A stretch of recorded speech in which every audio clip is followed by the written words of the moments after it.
महाराज की, सद्गुरु भगवान की, सकल साधु संत महाराज की।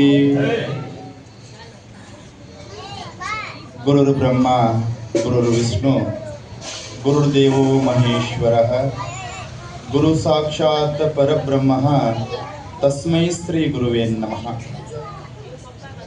ಪ್ರಥಮದಲ್ಲಿ ಎನ್ನ ಜನ್ಮವನ್ನೇ ಪಾವನ ಮಾಡಿದ ಎನ್ನ ಆರಾಧ್ಯ ಗುರುದೇವರು ಶಾಂತಿ ಕುಟೀರದ ಶಾಂತ ಬ್ರಹ್ಮಶ್ರೀ ಶಾಂತಿ ಕಲ್ಪದ್ರುಮ ದತ್ತವತಾರಿ ಸಮರ್ಥ ಸದ್ಗುರು ಗಣಪತರಾವ್ ಮಹಾರಾಜರ ಪವಿತ್ರ ಚರಣಕ್ಕೆ ಅನಂತ ಕೋಟಿ ಶಿರಸಾಷ್ಟಾಂಗ ನಮಸ್ಕಾರ ಸಲ್ಲಿಸುತ್ತಾ, ತತ್ಸ್ವರೂಪಿಗಳು ಈ ನಾಡನ್ನೇ ಪಾವನ ಮಾಡಿದಂಥ ಮಹಾವೈರಾಗ್ಯ ಮೂರ್ತಿಗಳು ತಪೋನಿಧಿ ಸಮರ್ಥ ಸದ್ಗುರು ಬಹವಸಾಯಿ ಮಹಾರಾಜರ ಪ್ರತಿ ಅವತಾರವೇ ಆದಂಥ ನಮ್ಮೆಲ್ಲರ ಆರಾಧ್ಯ ಗುರುದೇವರು ಸಮರ್ಥ ಸದ್ಗುರು ರಂಗರಾಮ ಮಹಾರಾಜರ ಪವಿತ್ರ ಚರಣಕ್ಕೆ ಭಕ್ತಿಯ ಪ್ರಣಾಮಗಳನ್ನು ಸಲ್ಲಿಸುತ್ತಾ, ಜಗತ್ತಿನ ಉದ್ಧಾರಕ್ಕಾಗಿ ಅವತಾರವೆತ್ತಿದಂಥ ಸಕಲ ಗುರು ಪರಂಪರೆಗೆ ಭಕ್ತಿಯ ಪ್ರಣಾಮಗಳನ್ನು ಸಲ್ಲಿಸುತ್ತಾ,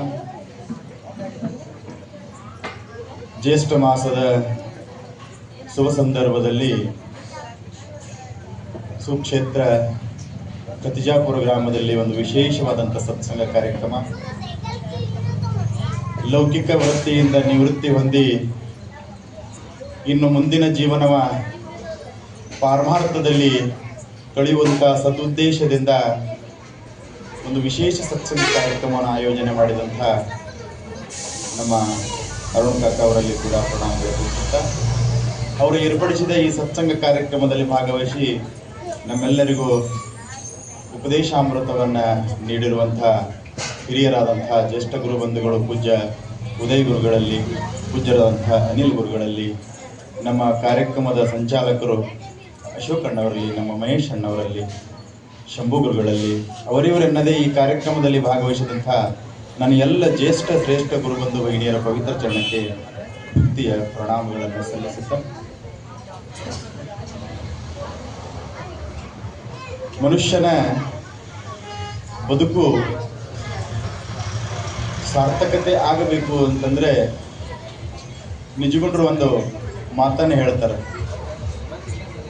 ಮನುಕುಲದ ಜನನದ ಲಾಭವಾಗುವುದು ಅಂತ ಹೇಳಿ ಅವರ ಪ್ರಶ್ನೆ. ಮತ್ತೇನಾರೇ ಉತ್ತರ ಹೇಳ್ಯಾರಂತ ಉತ್ತರನೂ ಅವರೇ ಹೇಳಿದ್ದಾರೆ.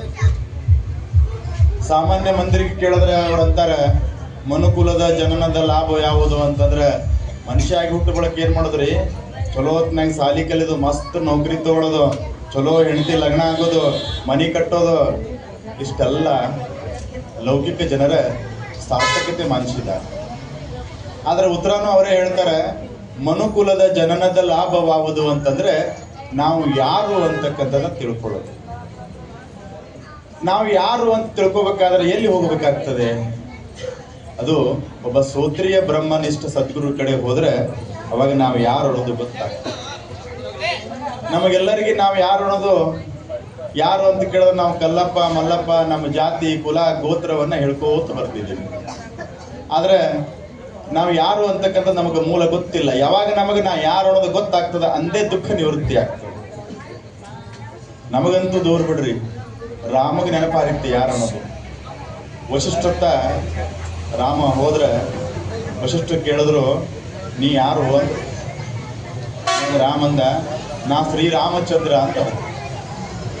ಅವಾಗ ವಶಿಷ್ಠರು ಕೇಳಿದ್ರು, ನಾನು ನಿನ್ನ ಹೆಸರು ಕೇಳಿಲ್ಲ, ನೀ ಯಾರು ಅಂತ ಕೇಳಿದ್ದೀನಿ. ಅವಾಗ ರಾಮಂದ, ನನ್ನ ಪರಿಚಯ ಗುರುಗಳಿಗೆ ಆಗಲಾಗ್ಯದ, ನಾ ದಶರಥನ ಮಗ ಅಂದ. ಗುರುಗಳಂದ್ರು, ನಾನು ನೀ ಯಾರ ಮಗ ಅಂತ ನಾ ಕೇಳಿಲ್ಲ, ನೀ ಯಾರು ಅಂತ ಕೇಳಿದ್ದೀನಿ. ಅವಾಗ ರಾಮಂದ, ನಾ ಅಯೋಧ್ಯೆ ಅರಸ ಅಂತ. ನಾ ಯಾವ ದೇಶದ ಅರಸ ಅಂತ ಕೇಳೋದಕ್ಕೆ ನೀ ಅಯೋಧ್ಯೆ ಅರಸ ಅಂತ ಹೇಳ್ಬೋದು, ನಾ ಕೇಳಿದ್ದು ನೀ ಯಾರು ಅಂತ ಕೇಳಿದ್ದೀನಿ. ಅವಾಗ ರಾಮಂದ್ರು, ಅಮ್ಮವ್ರ ಹೆಸರು ಹೇಳಿದ್ರೆ ಗೊತ್ತಾಗ್ತದ ಅಂದ, ನಾವು ಸೀತಾಪತಿ ಅಂದ.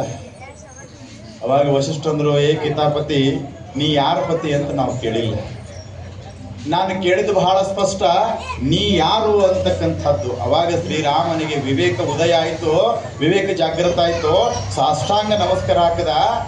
ಗುರುದೇವ ಅದನ್ನು ಯಾರು ಅನ್ನೋದು ಗೊತ್ತಿಲ್ಲ, ತಿಳಿಸಿಕೊಡ್ರಿ ಅಂತ ಹೇಳಿ ಸಾಷ್ಟಾಂಗ ನಮಸ್ಕಾರ ಹಾಕದಕ್ರೆ ವಶಿಷ್ಠರು ಗುರುಗಳು ಹೇಳಿದ್ರು ರಾಮಗ ನೀ ಯಾರು ಅಂತಕ್ಕಂಥದ್ದು ಹೇಳಕ 36,000 ಶ್ಲೋಕಗಳ ಒಂದು ಯೋಗ ವಾಸಿಷ್ಠ ಗ್ರಂಥ ತಯಾರಾಯ್ತು. ಎದಕ್ರಿ ಇದು? ಒಂದಲ್ಲ ಎರಡಲ್ಲ 36,000 ಶ್ಲೋಕಗಳು ಉಪದೇಶ ಮಾಡಬೇಕಾಗಿತ್ತು. ನೀ ಯಾರು ಅಂತ ಹೇಳ, ಎಷ್ಟು ಕಠಿಣ ಅದಲ್ಲ. ಅಂತ ಕಠಿಣವಾದಂಥದ್ದನ್ನ ಸರಳ ರೀತಿಯಲ್ಲಿ ಸದ್ಗುರು ತಿಳಿಸಿಕೊಡ್ತಾರಲ್ಲ, ಸದ್ಗುರುವಿನ ಸಾಮರ್ಥ್ಯ ಎಷ್ಟದ. ಆ ಬ್ರಹ್ಮ ವಸ್ತು ಮಾತಿನಿಂದ ಹೇಳಕ್ ಬರಂಗಿಲ್ಲ, ಬುದ್ಧಿಯಿಂದ ಗ್ರಹಣ ಮಾಡಕ್ ಬರಂಗಿಲ್ಲ ಅಂತೇಳಿ ಶಾಸ್ತ್ರದಾಗ ಹೇಳ್ತಾರೆ. ಅಂತದನ್ನ ನಮಗೆ ತಿಳಿಸಿಕೊಡ್ತಾನೆ. ಯಾಕೆ ತಿಳಿಸಿಕೊಡ್ತಾನ ಅಂತಂದ್ರೆ, ಯಾವ ತಿಳಿಸಿಕೊಡ್ತಕ್ಕಂಥ ವಸ್ತು ಅದಲ್ಲ, ಆ ವಸ್ತುವಿನ ಸ್ವರೂಪೇ ಸದ್ಗುರುನಾಥ ಆಗಿರ್ತಾನೆ. ಇದು ಬಹಳ ವಿಶೇಷ. ಯಾರು ಈಜು ಕಲಿತಾರ ಅವ ಮತ್ತೊಬ್ಬರು ಈಜು ಕಲಿಸ್ತಾನ. ಈಜಿನ ಬಗ್ಗೆ PhD ಮಾಡ್ದವ ಈಜು ಕಲಕ್ ಸಾಧ್ಯ ಇಲ್ಲ. ಹಂಗ ಸದ್ಗುರುನಾಥ ಹೇಳ್ಕೊಟ್ ಬಂದಾರಲ್ಲ, ಸದ್ಗುರುನಾಥ ಬೇರೆ ಅಲ್ಲ, ವಿಮಲ ಬ್ರಹ್ಮ ಬೇರೆ ಅಲ್ಲ. ಸಗುಣ ಬ್ರಹ್ಮ ಅಂತ ಕರೀತಾರೆ ಸದ್ಗುರುನಾಥಗೆ, ಸಗುಣ ಬ್ರಹ್ಮ ಅಂತ ಕರೀತಾರೆ. ಶಿರ ಕರ ಚರಣಾದಿಗಳಿಂದ ಅವತರಿಸಿದ ಪರಬ್ರಹ್ಮ ಸ್ವರೂಪವೇ ಗುರು ಅಂತ ಹೇಳಿ ಶಾಸ್ತ್ರದಲ್ಲಿ ಹೇಳ್ಬೋದು. ಅದರೊಳಗೆ ಎಂಥ ಗುರುಗಳಿರ್ಬೇಕು? ಗುರುಗಳು ಬಹಳ ಮಂದಿ ಅದಾರ ಜಗತ್ತಿನಲ್ಲಿ. ವಿತ್ತಾಪಹರಣ ಗುರುಗಳು ಬಹಳ ಮಂದಿ, ಆದ್ರೆ ಚಿತ್ತಾಪಹರಣ ಗುರು ಇರಬೇಕು. ಕರುಣ ರಸದ ಕೋಡಿ ಒಡೆವ ಕಟಾಕ್ಷ ಪರತತ್ವ ವರ ಪಾಲಾಪುವ ವರ ಪುಣ್ಯಮಯ ಶರೀರದ ನಿರಾಭಾರಿ ಸದ್ಗುರು ಇರಲೆನ್ನ ಮಾನಸದುಳು ಅಂತ ಹೇಳಿ ಪರಮಾನುಭೂತಿ ಒಳಗೆ ಬರೀತಾರೆ. ಎಂಥವಿರಬೇಕು? ನಿರಾಭಾರಿ ಸದ್ಗುರು. ಹೆಂಗಿದ್ರು ಗಣಪತರಾವ್ ಮಹಾರಾಜರು, ಹೆಂಗಿದ್ರು ರಂಗರಾವ್ ಮಹಾರಾಜರು, ಯಾರಿಗಾರಿ ಆಭಾರಿ ಆಗಿದ್ರ? ಬಂದಂತ ಭಕ್ತರಿಗೆ ಬಚ್ಚಾಚಿ ಕೊಟ್ಟು ಕಳಿಸ್ತಿದ್ರು ಗಣಪತರಾವ್ ಮಹಾರಾಜ. ಬಂದಂತ ಭಕ್ತರಿಗೆ ಅಡಿಗೆ ಮಾಡಿ ಉಳಿಸ್ತಿದ್ರು ರಂಗರಾವ್ ಮಹಾರಾಜ್. ಮನುಷ್ಯರ ಮತ್ತೆ ಇಂಥ ಸದ್ಗುರು ಎಲ್ಲಿ ಸಿಗ್ತಾರೆ? ಇಂಥವ್ರ ಜೊತೆ ಒಡನಾಟದ, ಅವ್ರ ಜೊತೆ ಮಾತಾಡಿದ್ದೇವೆ, ಅವ್ರ ದರ್ಶನ ಆಗ್ಯದ, ಸಂಭಾಷಣೆ ಆಗ್ಯದ ಅಂತಂದ್ರೆ ನಾವು ಯಾರೂ ಸಾಮಾನ್ಯರಲ್ಲ. ನಾವೆಲ್ಲರೂ ಇದೇ ಜನ್ಮದಲ್ಲಿ ಮುಕ್ತರಾಗ್ತೀವಿ. ಯಾವ ಸಂಶಯವೂ ಇಲ್ಲ. ಯಾವ ಸಂಶಯ ಪಟ್ಟು ನಾವೆಂದ ಮುಕ್ತ ಆಗ್ತೀವಿ? ಏನು ಗುರುವಿನ ಪಾದದಲ್ಲಿ ವಿಶ್ವಾಸ ಇಟ್ಟರೆ ಮುಗಿತು. ಗುರು ಚರಣಿ ಠೇವಿತ ಬಾವೆ ಅಪೆ ಆಪ ಬೇಟ ದೇವ. ಇಲ್ಲಿ ಚರಣ ಅಂದ್ರೆ 2 ಅರ್ಥ ಕೊಡ್ತದೆ. ಒಂದು ಚರಣ ಅಂತಂದ್ರೆ ಲಕ್ಷಾರ್ಥಕ್ಕೆ, ವಾಚಾರ್ಥಕ್ಕೆ ಹೋದವರ ಪಾದ ಅಂತ ಅರ್ಥ. ಇನ್ನು ಲಕ್ಷಾರ್ಥಕ್ಕೆ ಹೋದ್ರೆ ಚರಣ ಅಂದ್ರೆ ಏನು ಗೊತ್ತಾ? ನಾವು ಪಲ್ಲವಿ ಚರಣ ಹಾಡ್ದೇವು ಅಂತೀವಲ್ಲ, ಚರಣ ಅಂದ್ರೆ ಏನು? ಚರಣ ಅಂದ್ರೆ ಮಾತು, ಚರಣ ಅಂದ್ರೆ ಬೋಧ. ಗುರು ಚರಣಿ ಠೇವಿತ ಭಾವೆ ಆಪೆ ಆಪೆ ಬೇಡ. ಗುರುವಿನ ವಾಕ್ಯದಲ್ಲಿ ವಿಶ್ವಾಸ ಇಟ್ಟೇವು ಅಂತಂದ್ರೆ ಆ ಸದ್ಗುರುನಾಥ ವಿಮಲ ಬ್ರಹ್ಮದ ಅನುಭವ ತಾನೇ ಆಗ್ತದೆ ಅಂತಕ್ಕಂಥದ್ದು. ಈ ಭವಸಾಗರವನ್ನ ದಾಟಬೇಕಾತಂದ್ರ ನಮ್ಮ ಯಾವ ಲೌಕಿಕ ವಿದ್ಯೆಗಳು ನಮಗೆ ಕೈ ಹಿಡಿಯಂಗಿಲ್ಲ. ಒಬ್ಬ ಬಹಳ ಸಾಲಿ ಕಲ್ತಿದ್ದ, ಯಾವುದೋ ವಿದೇಶಿ ಒಂದು ಕಾಲೇಜ್ ಒಳಗೆ ಶಾಲಿ ಕಲ್ತು ಸೂಟು ಬುಟ್ಟು ಹಾಕೊಂಡು ಬಂದ. ಒಂದು ಊರಿಗೆ ಹೋಗ್ಬೇಕಾಗಿತ್ತು. ಆ ಊರಿಗೆ ರಸ್ತೆ ಇರಲಿಲ್ಲ, ನಾವು ಮುಖಾಂತರ ಆ ಊರಿಗೆ ಹೋಗ್ಬೇಕಾಗಿತ್ತು. ಒಬ್ಬ ನಾವು ತೊಗೊಂಡು ಕೂತಿದ್ದ. ಅವನಿಗೆ ಕೇಳ್ದ, ನನಗೆ ಆಚೆಗೆ ದಂಡಿಗೆ ಬಿಡ್ತೀಯೇನು ಅಂತ. ಆಯ್ತರಪ್ಪ ಬಿಡ್ತೀನಿ ಅಂತ ಹೇಳಿ ಆತ ನಾವನಾಗ ಹತ್ಸ್ಕೊಂಡ. ನಾವು ಭಾಳ ಶಾಣೆ ಇದ್ದಲ್ಲ, ಅವನು ನೋಡ್ದ.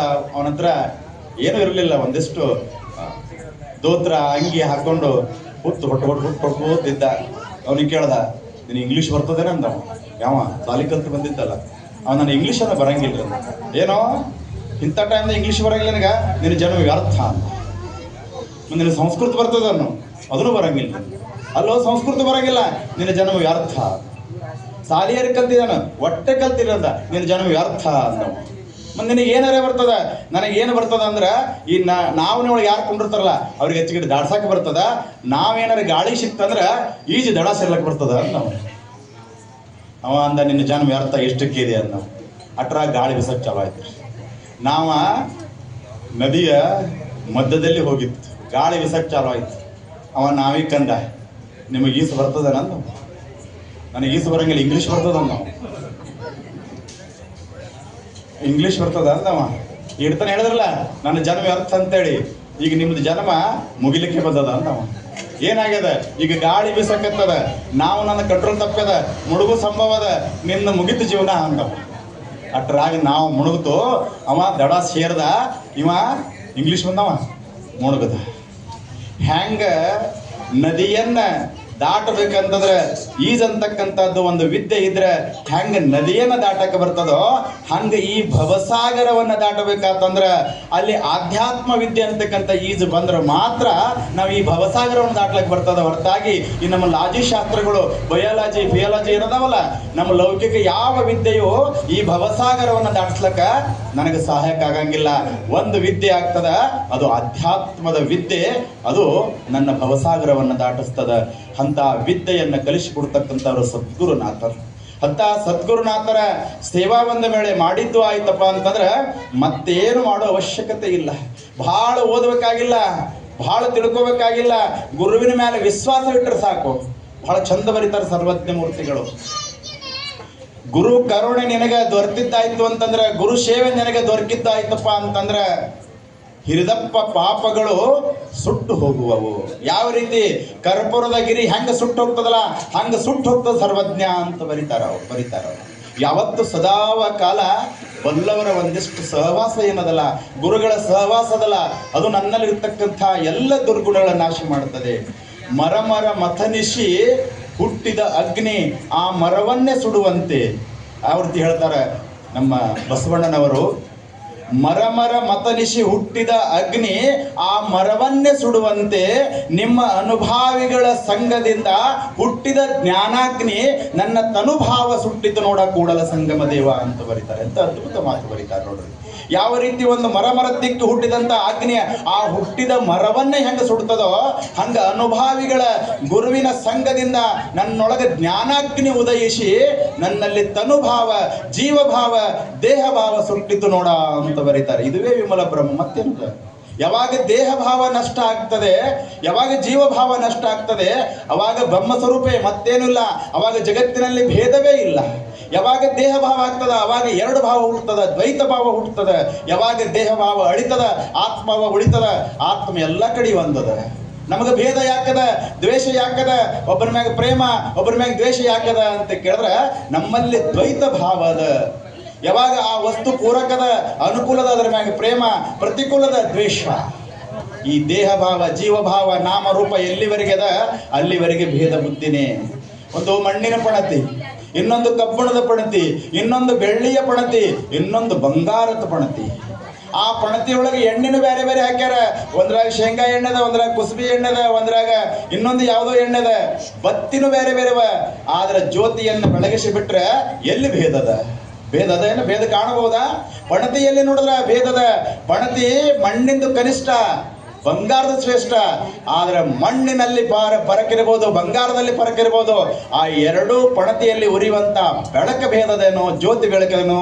ಯಾರು ಜ್ಯೋತಿ ನೋಡ್ತಾರ ಭೇದ ಇಲ್ಲ, ಭೇದ ಇಲ್ಲ. ಗುರುವಿನ ದೃಷ್ಟಿ ಹೀಗಿರ್ತದೆ. ನಾಮ ರೂಪವನ್ನ ತೆಗೆಸಿ ಒಳಗಿರ್ತಕ್ಕಂಥ ಆತ್ಮನ ನೋಡೋದ್ರಿಂದ ಸರ್ವತ್ರ ಪ್ರೇಮ. ವಿದ್ಯಾ ವಿನಯ ಸಂಪನ್ನೆ ಬ್ರಾಹ್ಮಣೆ ಕವಿ ಹಸ್ತಿರಿ ಸುನಿಚೈವ ಸ್ವಪಾಕೆ ಪಂಡಿತ ಸಮದರ್ಶನ. ಒಬ್ಬ ಬಂಗಾರದ ಗಣಪತಿ ಮಾಡಿಸಿದ್ದ. ಅವ ಅಂದ ಸಿಗ್ನಲ್ ಬಂದು ಕಾಣ್ತದೆ, ಇಲ್ಲೆಲ್ಲ ಟೈಮ್ದು. ಬಂಗಾರದ ಗಣಪತಿ ಮಾಡಿಸಿದ್ದ. ಅವ ದೋಸ್ತಂದ, ಬಂಗಾರದ ಗಣಪತಿ ಮಾಡಿಸಿದಿ ಮತ್ತೆ ಇನ್ನೊಂದು ತೊಲೆ ಹೋದ್ರೆ ಹೋಗಲೇಕ, ಇಲ್ಲಿ ಒಂದು ಗಣಪತಿದೆ ಮಾಡಿಸು ಅಂದ. ಎರಡು ಕೂಡಿ ಗಣಪತಿ ಮಾಡಿಸಿದ. ಅಪ್ಪ ಪೂಜೆ ಮಾಡ್ತಿದ್ದ. ಅಪ್ಪ ತೀರ್ಕೊಂಡ. ಮಗಂದು ಬಡತದ ಪರಿಸ್ಥಿತಿ ಬಂತು. ಮತ್ತು ಬಡತನ ಪರಿಸ್ಥಿತಿ ಬಂದ್ರೆ ದೇವ್ರೆಲ್ಲಿ ಹೋಗ್ತಾವ್ರಿ? ಹೋದು ಮಹೇಶಣ್ಣನ ಕಡೆ ಹೋದ್ರು. ಅವಾಗ ತೂಕ ಮಾಡ್ದ ಗಣಪತಿ, ಎರಡಕ್ಕೂ ತೂಕ ಮಾಡ್ದವ. ಮಹೇಶಣ್ಣವ್ರು ತೂಕ ಮಾಡಿದ್ರು. ಅವಾಗ ಎರಡು ಒಂದೊಂದು ತೊಲಿ ಇತ್ತು. ಅದಕ್ಕೊಂದು ಲಕ್ಷ, ಅದಕ್ಕೊಂದು ಲಕ್ಷ ಅಂದ್ರೆ ಮಹೇಶಣ್ಣವ್ರು. ಅವ ಅಂದ, ಹ್ಯಾಂಗ್ರಿ ಮಹೇಶಣ್ಣವ್ರು, ನೀವು ಲೆಕ್ಕ ಪಕ್ಕ ಬರ್ತದಿಲ್ಲ ಅಂದು? ಗಣಪತಿ ದೇವರ ಅದಕ್ಕೂ 1 ಲಕ್ಷ ಮಾಡಿರಿ, ಇಲಿ ಪ್ರಾಣಿ ಅದಕ್ಕೂ 1 ಲಕ್ಷ ಮಾಡಿರಿ. ನಿಮಗೆ ಯಾವಾರು ಬರಂಗ್ ಕಾಣಂಗಿಲ್ಲ. ನಮ್ಮ ಬಂಗಾರ ಕೊಡ್ರಿ, ನಾವು ಬೇರೆ ಕಡೆ ಹೋಗ್ತೇವೆ, ಅಶ ಕೊಡೋ ಕಡೆ ಹೋಗ್ತಾವ. ಈ ಭಾಳ ಶಾಣ್ಯರ ಮಂದಿ ಮುಂದೆ ಶಾಣ್ಯರ ಆಗಬಾರ್ದ್ರಿ. ಅವಾಗ ಅಂದ್ರೆ ನಮಗೆ ಜರ ಲೆಕ್ಕ ತಪ್ಪಿದ್ರಿ, ಇನ್ನೊಂದ್ಸಲ ತೂಕ ಮಾಡ್ತೀನಿ ತರ್ರಿ ಅಂತ ಹೇಳಿ ಮತ್ತೊಮ್ಮೆ ತೂಕ ಮಾಡಿ ಎರಡು ಕೂಡ ಹೇಳಿದ್ರು. ಮೊದಲು 2 ಲಕ್ಷ ಹೇಳಿದ್ರಲ್ಲ, ಅವಾಗ ಮತ್ತೊಮ್ಮೆ ತೂಕ ಮಾಡ್ದಂಗೆ ಮಾಡಿದ್ರು. ಆ ಗಣಪತಿಗೆ 1.5 ಲಕ್ಷ ಅಂದರು, ಇಲ್ಲಿಗೆ 50,000 ಅಂದರು. ಇದು ಲೆಕ್ಕ ಬರಬರಿ ಅಂದವ. ಇದು ಬರಬರಿ ಲೆಕ್ಕ. ಹೌದಾ ಇಲ್ಲ? ಗಣಪತಿಗೆ ದೇವರದ್ದು ಹೆಚ್ಚಾಗಬೇಕು, ಇಲಿ ಅದು ಪ್ರಾಣಿ ಕಡಿಮೆ ಆಗಬೇಕು. ಯಾರಿಗೆ? ಸಾಮಾನ್ಯ ಮಂದಿಗೆ, ಅಜ್ಞಾನಿಗೆ ಭೇದದ. ಬಂಗಾರೊಳಗೆ ಭೇದ ಇಲ್ಲ. ಮಹೇಶ್ವರ ಏನ್ ಮಾಡ್ರ? ಇಲಿ ನೋಡಿಲ್ಲ, ಗಣಪತಿ ನೋಡಿಲ್ಲ, ಅದ್ರೊಳಗೆ ಇರ್ತಕ್ಕಂಥ ಬಂಗಾರ ಹೆಂಗೆ ನೋಡಿಲ್ಲ, ಹಂಗೊಬ್ಬ ಜ್ಞಾನಿ ಏನ್ ಮಾಡ್ತಾನ? ಅದರ ನಾಮರೂಪ ಧರಿಸಿ ಒಳಗಿರ್ತಕ್ಕಂಥ ಆತ್ಮನನ್ನ ನೋಡೋದ್ರಿಂದ ಗುರುಗಳು ಯಾರಲ್ಲಿ ಭೇದ ಇಲ್ಲ. ಯಾರಿಗಾರ ಭೇದ ಮಾಡ್ಯಾರ ಗುರುಗಳು? ಯಾರಿಗಾರ ಭೇದ ಮಾಡ್ಯಾರ್ರಿ? ಇವ ನಮ್ಮವ, ಇವ ನಮ್ಮ ಕುಲದವ, ಇವ ನಮ್ಮ ಜಾತಿಯವ, ನಮ್ಮ ಬಾಂಧವ ಇಲ್ಲ. ಗುರು ಎಲ್ಲರಿಗೂ ಸಮನಾದಂಥ ಪ್ರೇಮ ಕೊಡಕ್ಕೆ ಸಾಧ್ಯ ಯಾಕದ ಅಂತ ಕೇಳಿದ್ರೆ, ನಾಮ ರೂಪ ಗುಣ ನೋಡಿದ್ರೆ ಸಮ ಪ್ರೇಮ ಕೊಡಕ್ಕೆ ಆಗಂಗಿಲ್ಲ. ಒಳಗಿರ್ತಕ್ಕಂಥ ಆತ್ಮನ ನೋಡಿದ್ರೆ ಇದು ನಂದೇ ಒಂದು ಸ್ವರೂಪ ಅದ ಅಂತೀವಿ. ನಮ್ಮ ಫೋಟೋ ಇರ್ತಾವ, ಸಣ್ಣವ್ರು ದೊಡ್ಡವ್ರು ಇರ್ತಾವ, ಅವು ಫೋಟೋ ಇರ್ತಾವ, ನಮ್ಮನೆ ಸಣ್ಣವ್ರು ಇರ್ತಕ್ಕಿರ್ತಾವ, ಬೇರೆ ಬೇರೆ ಅಂಗಿ ಹಾಕೋದು ಇರ್ತಾವ. ಅವು ನೋಡಿ ನಾವು ಖುಷಿ ಪಡ್ತೇವಿಲ್ಲ, ಇದು ನಂದೇ ಫೋಟೋ ಅಂತೇವೆ ನಾವು. ಹೌದಲ್ಲ? ಇದು ನಂದೇ ಫೋಟೋ. ಅಲ್ಲಿ ಅಂಗಿ ಬೇರೆ, ಇಲ್ಲಿ ಅಂಗಿ ಬೇರೆ, ಅಲ್ಲಿ ರೂಪ ಬೇರೆ, ಇಲ್ಲಿ ರೂಪ ಬೇರೆ, ಅಲ್ಲಿ ಕೂದು ಬೇರೆ, ಇದ್ರಾಗ ಕೂದು ಬೇರೆ. ಆದ್ರೂ ಇದು ನಂದೇ ಫೋಟೋ ಅಂತ ಹೆಂಗೆ ಖುಷಿ ಪಡ್ತೇವಲ್ಲ, ಹಂಗೆಲ್ಲ ಇವು ನನ್ನ ಫೋಟೋ ಅಂತ ಧ್ಯಾನಿ, ಇವೆಲ್ಲ ನನ್ನ ಫೋಟೋ ಅಂತ ಇರ್ತಾನೆ. ಹಿಂಗಾಗಿ ಯಾರ ಮ್ಯಾಗ ಭೇದ ಮಾಡ್ತಾನೆ? ಒಂದು ಫೋಟೋ ಮ್ಯಾಗ ದ್ವೇಷ, ಒಂದು ಫೋಟೋ ಮ್ಯಾಗ ಪ್ರೀತಿ ಮಾಡ್ತೇವೆ ನಾವು? ಇಲ್ಲ. ಯಾಕಿಲ್ಲ? ಇವೆಲ್ಲ ನನ್ನವೇ ಅಂತ. ಹೆಂಗೆ ನಾವು ಆ ಫೋಟೋ ನೋಡಿ ಪ್ರೀತಿ ಮಾಡ್ತೀವಿ? ಇವೆಲ್ಲ ನನ್ನ ಫೋಟೋ ಅಂತೇಳಿ ಅಂಗಿ ಬೇರೆ ಬೇರೆ ಹಾಕೊಂಡವ ಅಷ್ಟೇ. ಇದು ನಾನೇ ಇದೀನಿ ಅಂತ ತಿಳ್ಕೊಳ್ಳೋದ್ರಿಂದ ಜ್ಞಾನಿಯಲ್ಲಿ ಭೇದ ಇಲ್ಲ, ಭೇದ ಇಲ್ಲ. ಯಾರು ನಮ್ಮ ಗುರುಗಳು ಗಣಪತರಾಮ, ರಂಗರಾಮ ಅವ್ರ ಪ್ರೇಮ ಯಾರಿಗಾರು ಹೆಚ್ಚು ಕಮ್ಮಿ ಮಾಡಿದಾರ? ನಮ್ಮ ಮನೆಯಾಗ ತಾಯಿ ಪ್ರೇಮ ಹೆಚ್ಚು ಕಮ್ಮಿ ಮಾಡ್ಬೋದು. ಸ್ವಲ್ಪ ರೊಕ್ಕ ಹೆಚ್ಚು ಗಳಿಸ್ತಕ್ಕಂಥ ಮಗನ ಮ್ಯಾಗ ಪ್ರೇಮ ಹೆಚ್ಚು ಮಾಡ್ಬೋದು, ಕೆಲಸ ಮಾಡೋರ ಮಗನ ಮ್ಯಾಗ ಪ್ರೇಮ ಮಾಡ್ಲಿಕ್ಕಿಲ್ಲ. ಆದ್ರೆ ಜ್ಞಾನಿ ಗುರು ಸದ್ಗುರು ರಥ ಧ್ಯಾನ ಮಾಡಿದ್ರಾಗೂ ಅಷ್ಟೇ ಪ್ರೀತಿ, ಸತ್ಸಂಗ ಬಂದವ್ರ ಮ್ಯಾಗೂ ಅಷ್ಟೇ ಪ್ರೀತಿ, ಬರ್ಲಾದವ್ರ ಮ್ಯಾಗ ಅಷ್ಟೇ ಪ್ರೀತಿ. ಅಂತ ಜ್ಞಾನಿಗಳ ಸಿಗುದು ಬಹಳ ದುರ್ಲಭದ. ಅಂತ ಗುರುಗಳು ಸಿಕ್ಕಾರ, ಅಂತವ್ರ ದರ್ಶನ ಸ್ಪರ್ಶನ ಸಂಭಾಷಣೆ ಆಗ್ಯದ. ನಾವೆಲ್ಲರೂ ಕೃತಜ್ಞರು. ಅಂತ ಗುರುವಿನ ಸೇವೆಯನ್ನ ಮಾಡಬೇಕು. ಸೇವಾ ಬಹಳ ಮುಖ್ಯದ, ಸೇವಾ ಬಹಳ ಮುಖ್ಯದ. ಸೇವಾ ನಮಗೆ ಮಾಡ್ಲಿಕ್ಕೆ ಬರ್ಲಿಲ್ಲ ಅಂತ ಕೇಳಿದ್ರೆ, ಕರ್ಪೂರದ ಗಿರಿ ಸುಟ್ಟ ಬಳಿಕ ಹೆಂಗ ಬಟ್ ಇಡ್ಲಕ್ಕೂ ಬೂದಿ ಸಿಗಂಗಿಲ್ಲೋ, ಹಂಗ ನೆಟ್ಟಗೆ ಗುರು ಸೇವೆ ನಮಗೆ ಒಲಿತಪ್ಪ ಅಂತಂದ್ರೆ, ಪಾಪ ಕರ್ಮಗಳು ಮುಟ್ಟಲಂದು ಸರ್ವಜ್ಞ ಅಂತ ಬರೀತಾರೆ. ಪಾಪ ಕರ್ಮಗಳು, ನಾವು ಗುರುವಿನ ಸೇವಾದೊಳಗೆ ನಿರತನಾಗಿದ್ದೆವು ಅಂತಂದ್ರೆ, ಪಾಪ ಕರ್ಮಗಳು ನಮ್ಮ ಹತ್ರ ಬರೀಲಕ್ಕ, ಸುಳಿಲಕ್ಕ ಅಂಜುತ್ತಾವ, ಭಯ ಪಡ್ತಾವ. ಅಂತ ಶಕ್ತಿ ಸದ್ಗುರುನಾಥನಲ್ಲದ. ಅಂತ ವಿಮಲ ಬ್ರಹ್ಮದ ಸ್ವರೂಪವಾದಂಥ ಸದ್ಗುರುನ ಒಂದು ರಿಡಾರದಲ್ಲಿ ನಾವು ಇದ್ದೇವು ಅಂತಂದ್ರೆ ನಮಗೆ ಯಾವ ಬಾಧೆ ಆಗ್ಲಕ್ಕೆ ಸಾಧ್ಯ ಇಲ್ಲ ಅಂತಕ್ಕಂಥ ಮಾತನ್ನು ಹೇಳುತ್ತಾ, ನಾವೆಲ್ಲರೂ ಅಂತ ಗುರು ಸೇವೆಯಲ್ಲಿ ತನು ಮನ ಧನ ತ್ರಿಕರಣ ಪೂರ್ವಕವಾಗಿ ಗುರು ಸೇವೆಯನ್ನ ಮಾಡಿ ನಾವೆಲ್ಲ ಕೃತಜ್ಞನಾಗಿರ್ತಕ್ಕಂತಹ ಮಾತನ್ನು ಹೇಳುತ್ತಾ, ಸದ್ಗುರು ನುಡಿಸಿದಂಥ 4 ಅಕ್ಷರಗಳನ್ನ ಸದ್ಗುರು ಚರಣಕ್ಕೆ ಅರ್ಪಿಸಿ ತಮ್ಮೆಲ್ಲರಿಗೂ ವಂದಿಸುತ್ತಾ ನನ್ನ 2 ಮಾತಿಗೆ ವಿರಾಮ ಕೊಡ್ತೀನಿ. ಹರಿ ಓಂ ತತ್ಸತ್.